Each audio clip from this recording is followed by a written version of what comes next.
Olá, pessoal. Estamos chegando então ao final do segundo trimestre.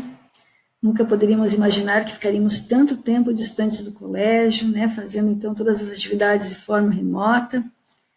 Mas estamos seguindo, né? Então vamos lá para o nosso último assunto, dentre os cordados vertebrados, então a classe mamália. É nessa classe que nós humanos estamos incluídos.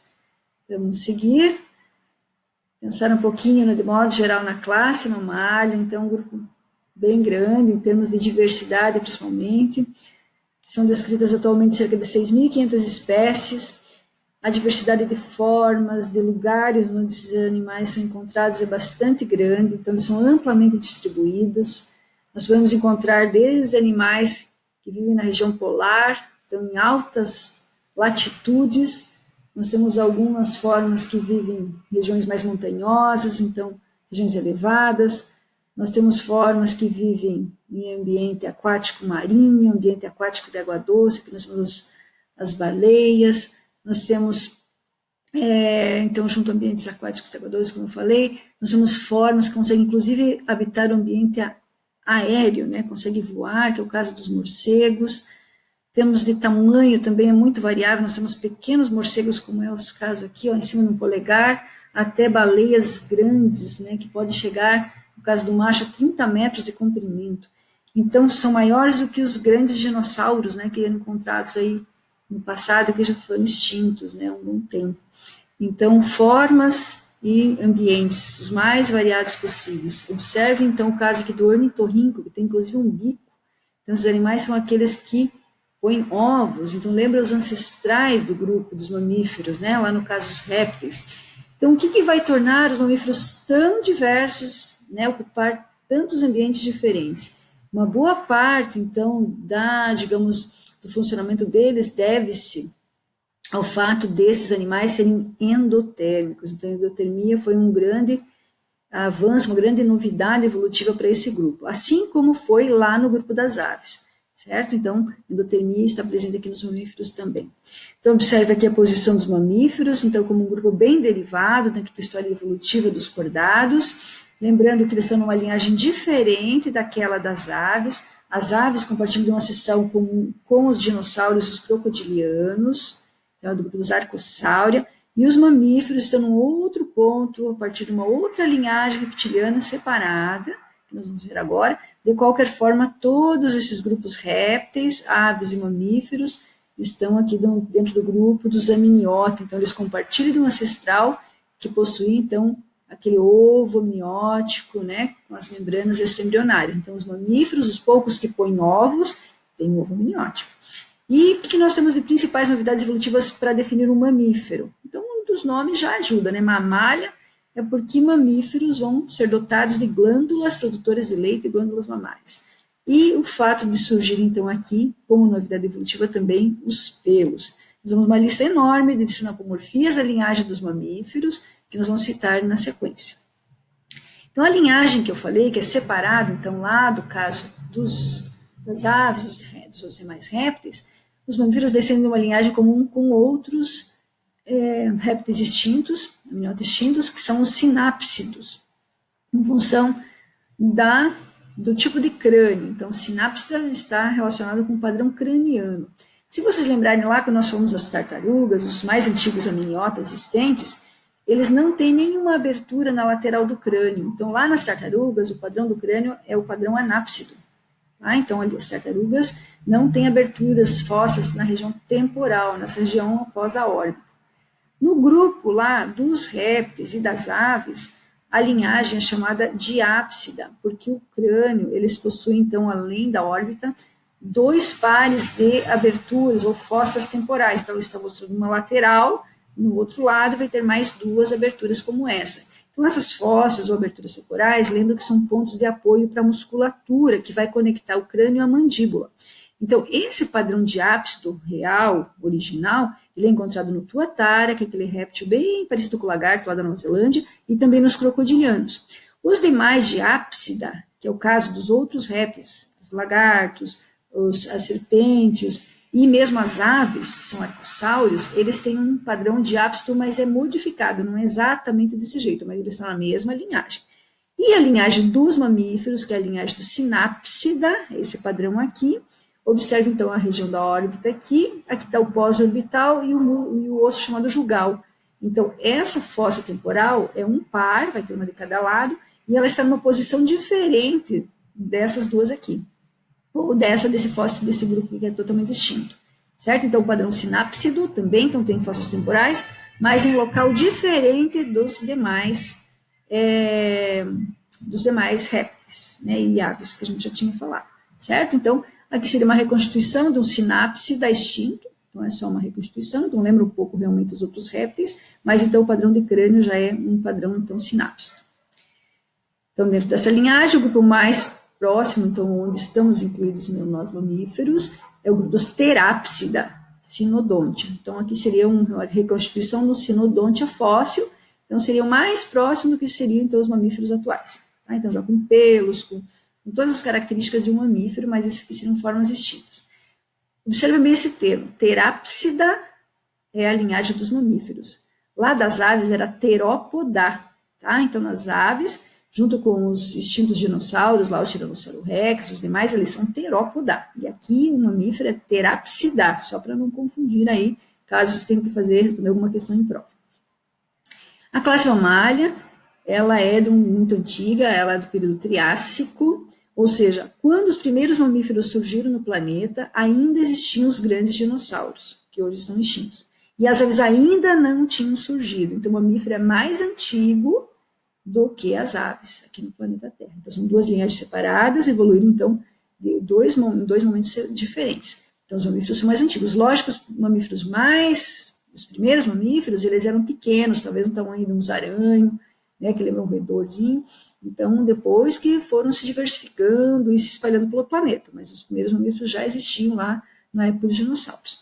Atualmente, nós temos 3 grupos dentro da classe mamália, são 3 subclasses, que é o grupo dos monotremata, que inclui lá a Equidna e o ornitorrinco, que são aqueles mamíferos que põem ovos, que têm cloaca, então que lembra muito o ancestral reptiliano. Então, é muito mais parecido com um réptil, embora já sejam mamíferos, por quê? Porque tem glândulas mamárias e tem pelos, certo? Os marsupiais, que é o caso dos cangurus, dos gambás, do koala, né, que então tem aspectos reprodutivos bastante diferenciados em relação aos demais mamíferos. No geral, tem esse marsúpio, por isso o nome marsupialia. E o grande grupo atual de mamíferos, que é o grupo dos chamados eutério-placentários, em que vão desenvolver uma placenta, no caso da fêmea, quando o filhotinho então estiver lá se desenvolvendo, e vai ter uma conexão muito íntima entre mãe e filhote. Tá? Então, o grande grupo é dos placentários. São 3 grupos atuais. Aqui nesse slide eu vou deixar todas as características principais listadas para ser mais fácil de vocês saberem quais são as principais sinapomorfias de mamíferos, certo? Nós vamos falar um pouquinho mais ao longo das aulas, mas já fica registrado aqui. Então, uma das principais características, como eu falei, é o fato dos mamíferos serem endotérmicos. Então, aqui na linhagem do grupo dos mamíferos, eles surgiram de um ancestral que já tinha, então, possivelmente a capacidade de gerar calor metabólico suficiente para manter o corpo, né, com essa temperatura, né, geralmente acima do ambiente, em função da produção de calor dentro do corpo. E esse sucesso, o fato de conseguirem manter a endotermia, deve-se muito em função do grande isolamento térmico que os mamíferos têm. Em grande parte, em função da presença dos pelos, certo? Então, a endotermia é que vai possivelmente permitir aí, conseguiu fazer com que os mamíferos atingissem diferentes tipos de ambientes, região polar, regiões secas, regiões altas, em função da endotermia. Glândulas mamárias, típicas, como já falamos, então a fêmea vai nutrir o filhotinho, recém-nascido com o leite é um líquido, então, secretado por essas glândulas, bem completo, nutritivo, confere também uma boa imunidade, né, em função de anticorpos que são presentes, então, importante a presença das glândulas mamárias. Os pelos, como nós tínhamos falado, é novidade evolutiva, possivelmente ele não surge de nenhuma coisa que já existia antes dos répteis, embora ele tenha o mesmo, em parte a mesma constituição química, né, das escamas dos répteis, mas eles não derivam exatamente das escamas, eles surgem como novidade evolutiva. E em alguns mamíferos, praticamente a gente não vê pelo nenhum no adulto, só em alguns estágios de desenvolvimento embrionário, no caso dos golfinhos e das baleias, pode perceber que eles não têm pelo nenhum, mas Lá na narina, pelo menos, né, tinha algum pelo lá quando eles eram embriõezinhos. O osso do crânio, que é a mandíbula, é um osso único, ele não tem divisões. Você lembra lá dos répteis que tinha duas hemimandíbulas? Aqui não, nos mamíferos é um único osso, então houve fusões de ossos, perdas de ossos evolutivamente, e ele é chamado então de dentário. Na base do crânio dos mamíferos, são 2 pontos de apoio, são 2 condylos occipitais, que conectam então o crânio à primeira vértebra da coluna. É diferente das aves e dos répteis, que tinha apenas um. A orelha média dos mamíferos tem 3 ossículos. Lembra que os anfíbios já têm orelha média, que é uma adaptação à vida terrestre, já tem tímpano, e os répteis também, só que eles tinham apenas um ossinho na orelha média. E nos mamíferos, a novidade evolutiva, surge mais 2 ossículos, então 3 ossículos na orelha média. As narinas são diferenciadas nos mamíferos também, eles têm como se fossem umas conchas, umas dobras internas, eles chamam de ossos turbinados. Então, novidade evolutiva. Em relação à dentição, os mamíferos têm um padrão de dentição chamado de heterodonte, ou tem uma heterodontia, ou seja, dentes diferenciados para diferentes funções. Então, nós temos incisivos, caninos, premolar, molar. Isso é coisa de mamífero. Os demais animais vertebrados com dentes não tinham essa diferenciação que é típica de mamíferos. E também o fato dos mamíferos serem difiodontes. Eles possuem apenas 2 dentições. Uma que é a do jovem, né, o dente de leite, o decíduo, e depois a dentição permanente, que é a dentição do adulto. Então, só troca uma vez. Só mamíferos têm um músculo separando o tórax do abdômen. Então, diafragma é novidade evolutiva dos mamíferos, vai ajudar no processo de ventilação pulmonar, lá no processo respiratório. Então, diafragma, só mamíferos têm. O sangue dos mamíferos tem células vermelhas, tem as hemácias, só que elas não têm núcleo, são anucleadas. Só que é só mamíferos que têm hemácias desse jeito. Os demais vertebrados, as suas hemácias têm núcleo, certo? Então, hemácia nucleada é uma novidade evolutiva de mamíferos. E o coração, comparando com os ancestrais reptilianos, que tinham só 3 cavidades, mamíferos, ele completa o septo no ventrículo, então o coração do mamífero tem 4 cavidades, tetracavitário, 2 átrios e 2 ventrículos. Então, a separação do sangue é completa, ele tem os 2 circuitos pulmonar e sistêmico bem separadinhos. E uma última novidade que eu vou listar nessa imagem é o fato dos mamíferos terem o que a gente chama de neocórtex. Então, o encéfalo, a parte do cérebro, a parte maior do encéfalo, ela tem mais neurônios, uma camadinha externa maior. Então, a gente diz que eles têm uma capacidade muito maior, né, de funcionamento em função da presença desse neocórtex. E, como eu falei, já que a endotermia está muito, digamos, relacionada aí com as possibilidades, versatilidade de formas e de lugares de vida dos mamíferos, falar um pouquinho mais sobre a endotermia.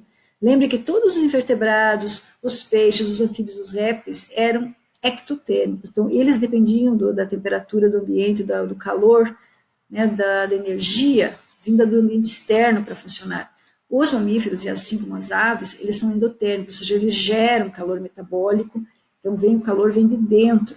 E, no geral, os mamíferos, além de serem endotérmicos, eles também são homeotérmicos. Alguns têm alguma variação na temperatura corporal entre dia e noite, por exemplo, estação do ano.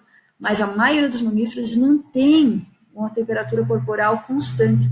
Então, nós mamíferos ficamos em torno de 38, 39 graus.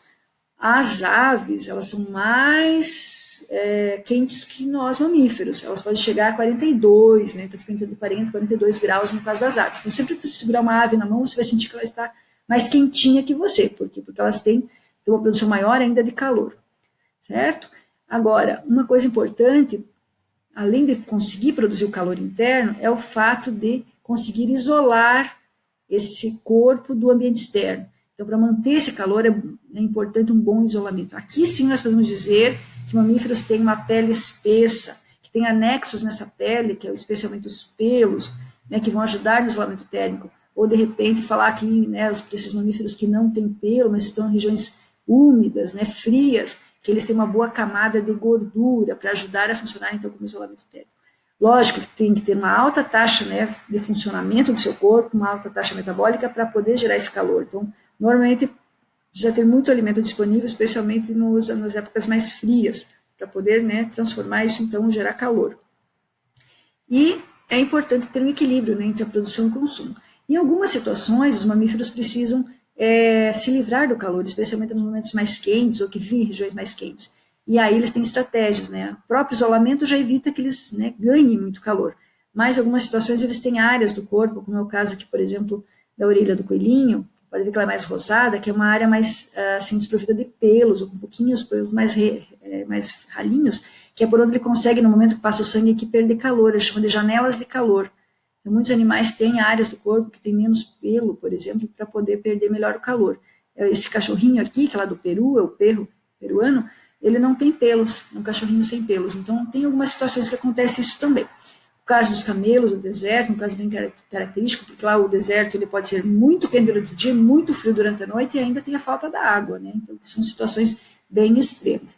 Então, no caso do camelo, além dessa estratégia de ter um bom isolamento térmico, ele tem essas corcovas.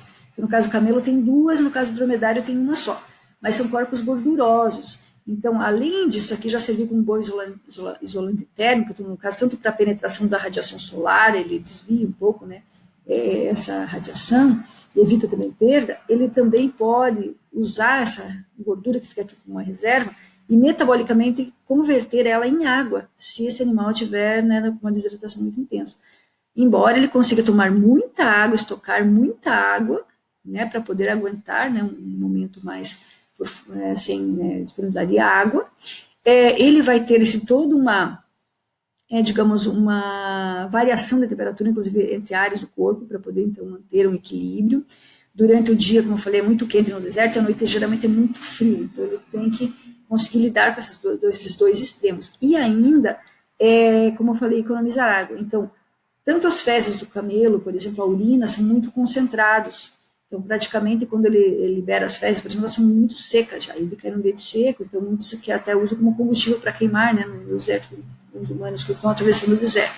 E também na hora que o ar sai pelas narinas, ele consegue, inclusive, né, resfriar, digamos assim, esse líquido, como se fosse um destilador, e manter a umidade aqui dentro das fossas nasais sem perder muita água. Então, são ambientes interessantes, extremos aí, que a gente observa em algumas situações para alguns mamíferos, certo? Então, vamos falar um pouquinho ainda mais sobre revestimento, né, que já que é uma coisa bem interessante, especialmente sobre os pelos, que é a novidade evolutiva dos mamíferos, já na sequência.